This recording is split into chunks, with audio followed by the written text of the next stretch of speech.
একটা ছেলে বলতেছে যে ভাই তুমি একটু ঝোলটা কমা। কয় ভাই তুমি আমার আমার লেভেলের লোক না, তুমি এখানে আসো না। কয় ভাই তোমার আমি কি খারাপ বলছি, তোমার খাবার খারাপ বলছি, তোমার বলছি ঝোলটা কমা। আসলে ঝোল সাগরের পানিতে ঢেউ খেলে না, এইরকম ঢেউ খেলতেছে। মাংস তো লবণ নাই, আলু তো লবণ নাই, মানে আমি বেটপর সাইতে গেছি, খাবার নিয়ে খাইতে পারি নাই। খালাই কার হোটেলে? ওই যে গরিবের বুফে মিজান। ও হ্যাঁ, কিন্তু ওখানে বইছে কি জানেন, ফায়দা লুফে নেওয়ার জন্য।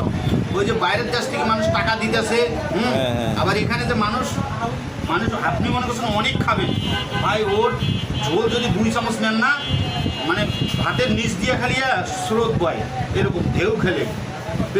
টেস্ট কেমন? টেস্ট খাবার টেস্ট একবারে মানে ওই যে মানে না না না, খাবারের টেস্ট একবারে বাজে। যদি ঘরের বউ ওইটা খাবার রান্না করে না, পিঠেই বাপের বাড়ি পাঠাই দিবেন। তাই? এটা বাস্তব কথা, পিঠেই বাপের বাড়ি পাঠাই দিবেন। তাহলে এগুলো সব দেখানো নাকি, লোক দেখানো?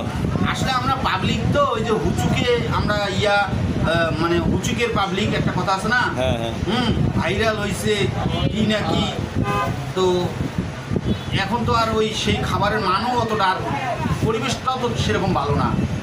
সেটা দেখছি আমরা কয়েকটা ভিডিওতেই দেখা গেছে পরিবেশ অনেক খারাপ। পরিবেশ তো খারাপ, কিন্তু 100 টাকা দিয়ে আপনি ডাল ভাত খাবেন, শান্তি পাবেন। কিন্তু ওখানে পারাপারি করে ওই 1 পিস মাংসর জন্য আর 4 পিস আলুর জন্য খাইতে যাবেন। ওখানে তো ফ্যানেরও ব্যবস্থা নাই। না, পানির একটা ভালো ব্যবস্থা নাই, প্লেট যে ধুইব তারও ব্যবস্থা নাই।